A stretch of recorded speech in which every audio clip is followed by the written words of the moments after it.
नमस्कार साथियों, स्वागत करता हूं मैं आपका शाश्वत एसआर क्लासेज में। द्वितीय श्रेणी अध्यापक भर्ती परीक्षा विषय हिंदी में अपन अध्ययन कर रहे थे लहरों के राजहंस नाटक का। और इस नाटक का भाग एक हमने कल देखा था। इसके नाटक के भाग दो पर चर्चा करने के लिए, वैसे ये नाटक अपने आप में पूर्ण है, लेकिन अध्ययन की सुविधा की दृष्टि से हमने इसको दो भागों में बांटकर अध्ययन करना चाहा था। कल हमने इसके प्रथम भाग को देखा था, आज हम इसके दूसरे भाग पर चर्चा करेंगे। तो प्रथम भाग में हमने लेखक का परिचय और उस नाटक का जो सारांश है, जो 3 अंक है, उसमें जो गठित होता है वो देखा था। आज हम इस नाटक के परीक्षा की दृष्टि से जो विभिन्न महत्वपूर्ण बिंदु है उन पर चर्चा करेंगे। तो इस नाटक का आधार प्रसिद्ध संस्कृत रचनाकार अश्वघोष की रचना सौंदरानंद है, यानी सुंदरी प्लस नंद सौंदरानंद, जो इस नाटक के नायक और नायिका है। उस पे उसका नाम इन्होंने अश्वघोष जी, जो संस्कृत के प्रसिद्ध विद्वान थे, इन्होंने अपनी रचना लिखी थी सौंदरानंद। उस पे आधारित है ये नाटक मोहन राकेश जी का। अब उसके बाद में दूसरा बिंदु देखते हैं कि बुद्ध का गौरव और सुंदरी का अनुराग, इन दोनों के मध्य नंद द्विधाग्रस्त रहता है। वो न तो सांसारिकता को छोड़ पाता है और न ही अध्यात्म में अपना मन रमा पाता है। उसके मन में बड़ा द्वंद्व रहता है। और साथ में अब जब नंद सुंदरी के पास होते हैं तब वे आध्यात्मिक होना चाहते हैं। ये आधुनिक मनुष्य की भी बड़ी विडंबना है और रचनाकार ने बड़ी पेनी दृष्टि से देखा है इसको, कि जब हम अध्यात्म की तरफ अग्रसर होते हैं तो हमारा मन सांसारिकता की तरफ दौड़ता है, और जब हम सांसारिक होते हैं ज़्यादा तो हमारा मन अपने हमारे मन में ग्लानि हो जाती है कि मैं इतना सांसारिक क्यों हूँ, मैं इतना स्वार्थी क्यों हूँ। और हमारे मन में निरंतर इस प्रकार का द्वंद्व चलता है कि जब नंद सुंदरी के पास होते हैं तब वे आध्यात्मिक होना चाहते हैं, वो उनका मन बुद्ध की तरफ जाना चाहता है। और जब वे बुद्ध के पास होते हैं तब उनका मन जो है वो सुंदरी की तरफ, यानी सांसारिकता की तरफ आकर्षित होता है। तो इस प्रकार से हम देखते हैं कि उसके मन में निरंतर द्वंद्व रहता है। और यहाँ जो है ये जो नंद है वो मन का प्रतीक है। यहाँ मन का प्रतीक है कौन? नंद। यहाँ नंद मन का प्रतीक हम लिख देते हैं यहाँ नंद। यहाँ नंद मन का प्रतीक है, यानी हमारा मन जिस प्रकार से पसोपेश में रहता है, द्वंद्व में रहता है। जैसे अभी हम चाह रहे हैं कि हम द्वितीय श्रेणी के अध्यापक भर्ती परीक्षा की तैयारी करें, या रीट की तैयारी करें, या जो अभी संस्कृत शिक्षा विभाग में फर्स्ट ग्रेड का एग्जाम होने वाला उसकी तैयारी करें। हमारे मन में भी द्वंद्व रहता है, लेकिन जो जिसके मन में द्वंद्व रहता है वो लगातार संशयग्रस्त रहता है। अपनी सफलता उससे मिलना संदिग्ध रहता है, हमें किसी एक को चुनना होगा। सुंदरी संसार का प्रतीक है, और संसार का यानी जो सांसारिकता में जिस प्रकार से मन या व्यक्ति फंसा रहता है, और ये जो सुंदरी है ये पुरुष आकर्षण के लिए अपने को एक प्रतीक मानती है कि मेरा शरीर, मेरा सौंदर्य पुरुष को बांध के रखेगा। तो इसलिए इस सुंदरी को संसार का प्रतीक इस नाटक में बताया गया है। और अगला बिंदु ये कि नाटक सन 1963 में प्रकाशित हुआ। 1958 में उनका प्रथम प्रकाशित नाटक था आषाढ़ का एक दिन। 1963 में ये दूसरा नाटक लहरों के राजहंस, और 1969 में उनका तीसरा नाटक आधे अधूरे प्रकाशित हुआ था। ये सवाल कई बार आया हुआ है। और अगला अपना बिंदु है नंद के समान श्यामांग भी उसके मन में भी निरंतर द्वंद्व रहता है। उसका चित्रण इस नाटक में हुआ है। शावांग जो राज कर्मचारी है भी लहरों का राजहंस बताया गया है, और इस प्रकार जो लहरें आती रहती है, राजहंस की स्थिति हिलडुल रहती है, ढुलमुल रहती है और लगातार बदलती रहती है। संशय की स्थिति का वो जो प्रतीक है उसमें बताया गया है। लहरों का राजहंस बताया गया जो अपने ग्रस्त जीवन में न तो अपने ग्रस्त जीवन में अपने आप को पूर्ण पाता है और न ही आध्यात्मिक में अपने आप को पूर्ण पाता है।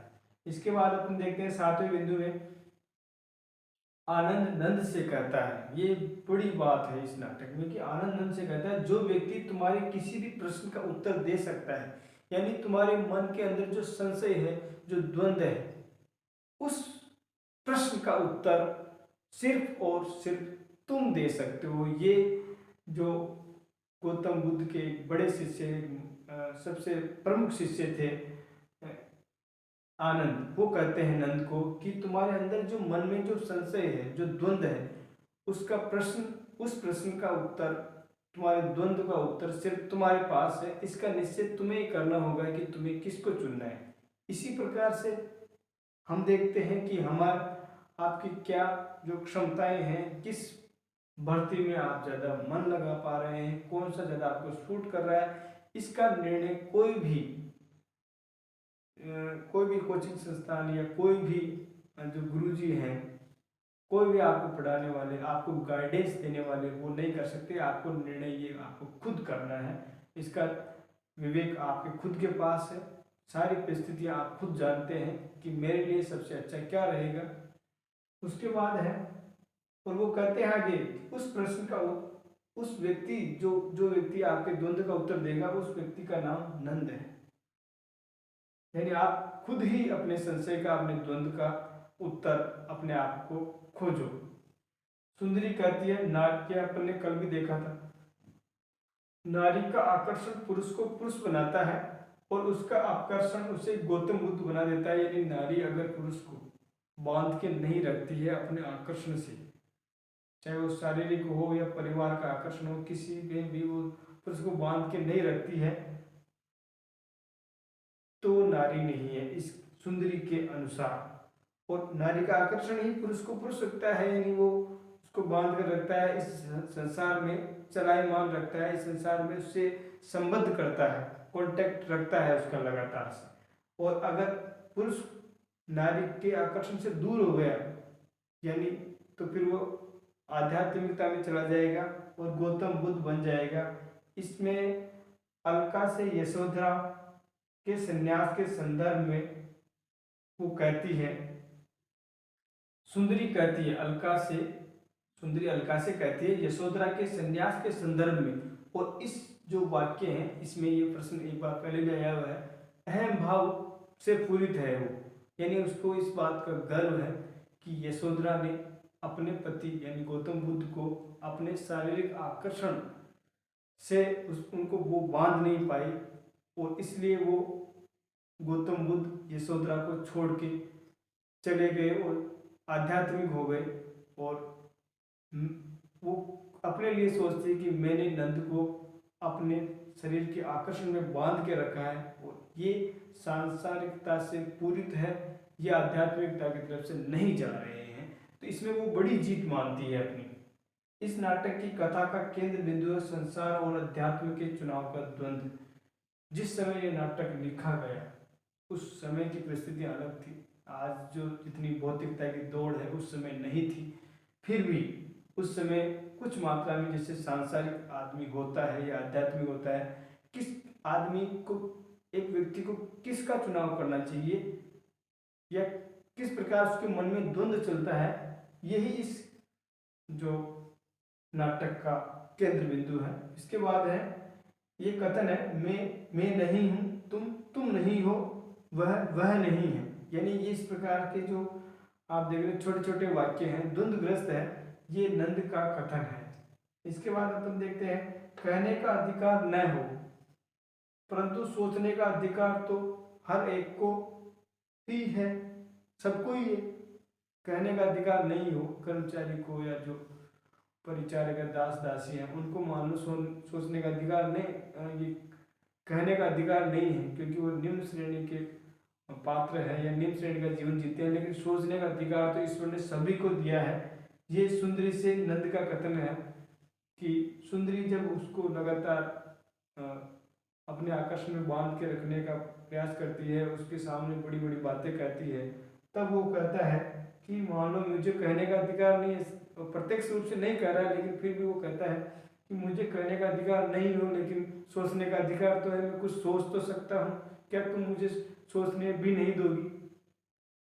फिर अगला बिंदु है, इस नाटक में राजहंस से अभिप्राय क्या है। इस नाटक में राजहंस से अभिप्राय नंद है, और नंद और अपना आगे देखें तो नंद का द्विधाग्रस्त मन से है। इस नाटक की भूमिका लिखी है डॉक्टर सुरेश अवस्थी ने। ये प्रश्न भी आया हुआ है। इस नाटक की जो भूमिका लिखी है, शुरुआती पृष्ठों में अपन नाटक की मूल प्रति को देखें तो उस नाटक की जो भूमिका लिखी है डॉक्टर सुरेश अवस्थी ने, इस नाटक की भूमिका को अगर आप पढ़ते हैं तो नाटक अनायास ही आपके पूरी तरह से समझ में आ जाएगा। इसके बाद है अगला है बिंदु संख्या 14, प्रभात के सपने सच नहीं होते देवी। ये बड़ा प्रश्न है। ये कथन है अलका का सुंदरी से कथन है। अलका कहती है सुंदरी से कि हे देवी, प्रभात के जो सपने हैं वो सुंदर नहीं होते हैं, यानी जो आप ये आकर्षण, अपने आकर्षण को सब कुछ मान रही है वो सही नहीं है। और आगे है, राजकुमार सिद्धार्थ गौतम बुद्ध बन के आए हैं, इसका श्रेय यशोधरा को है, सुंदरी अलका से कहती है। और इस कथन में सुंदरी का जो भाव है वो उपेक्षा का और यशोधरा के प्रति हीन भावना, यानी वो उससे तुच्छ मान रही है यशोधरा को कि आपने अपने पति को अपने आकर्षण में बांध कर नहीं रखा है। इस वजह से वो गौतम बुद्ध सांसारिकता को त्याग के, यानी अपने परिवार को त्याग के वो आध्यात्मिक हो गए। और आगे है अगला बिंदु है, बुद्ध को लेकर प्रजा में उत्साह क्यों है। जब अलका कहती है उससे सुंदरी से, सुंदरी जब बड़ी बड़ी बातें कहती है कि नारी के आकर्षण में ये चीज़ है वो चीज़ है, तो फिर वो अलका एक प्रश्न करती है उससे, सुंदरी से, कि बुद्ध को लेकर प्रजा में बूढ़े जवान महिलाओं में इतना आकर्षण क्यों है, जब सारा आकर्षण महिला में है। तो फिर वो अलका को जवाब देती है सुंदरी, एक तार जीवन से जीवन बिताकर लोग ऊब गए हैं, यानी सभी सांसारिकता का जीवन जी जी कर, इसके अनुभवों को और ले लेकर वो ऊब गए हैं। इसलिए सांसारिकता से कुछ समय के लिए मुक्ति दिलाने के लिए अपने जीवन का जो भाव के परिवर्तन के लिए, कुछ नयापन के लिए वो बुद्ध की तरफ इतने आकर्षित हैं। ये कर अपना तर्क देती है अपने जवाब का अलका को। सुंदरी का उत्तर इस प्रकार से अपन ने इस नाटक के मुख्य बिंदु को छुआ है। आशा करता हूँ आप सभी को ये जो बिंदु है इनको आप पढ़ेंगे और परीक्षा में इससे आपको बहुत लाभ होगा। धन्यवाद।